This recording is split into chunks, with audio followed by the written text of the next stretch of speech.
छोड़ करके चला गया। इस तरह से कह करके और वह वृद्धा रो रही थी। राजा सुनता है तो उस स्त्री के पास जाता है और कहता है तुम क्यों रो रही हो, रोने का कारण बताओ।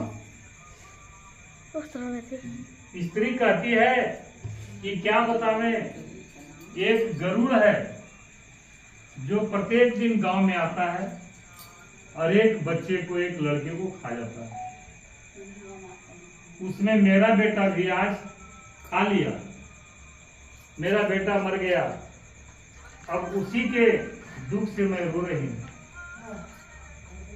राजा कहता है कि यदि ऐसी बात है तो तुम रोना बंद करो, और जब रोज गरुड़ आता है तो कल भी आवेगा। तो बोला हाँ कल भी आवेगा, कल फिर दूसरा लड़का को खाएगा।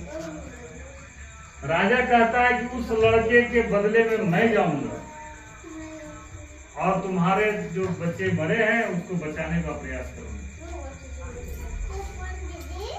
राजा सवेरे होता है, राजा चला गया उस स्थान पर जहाँ गरुड़ जी आते थे और खाया करते थे मनुष्य। राजा जाकर के बैठ गया। देखिए उधर से गरुड़ भी आया, और गरुड़ आया तो राजा को मैंने मनुष्य को सामने देख करके उस पर टूट पड़ा। राजा के मांस नोच नोच के शरीर से खाने लगा। जब उस गरुड़ ने राजा का पूरा बाएं तरफ का अंग नोच नोच करके मांस खा लिया, तब राजा क्या करते हैं, राजा क्या करते हैं, झटपट अपना दाहिना अंग जो है राजा के मुंह के सामने घुमा देते हैं। तब गरुड़ सोचने लगा कि यह कोई साधारण आदमी नहीं है।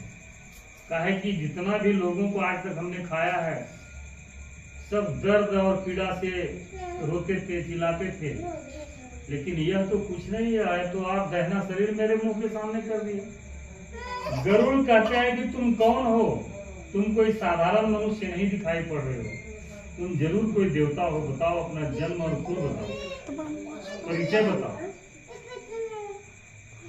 राजा कहते हैं कि हे पृथ्वीराज, इस तरह का व्यर्थ बात क्यों कर रहे हैं आप इच्छा भर मेरे शरीर से मांस खाइए।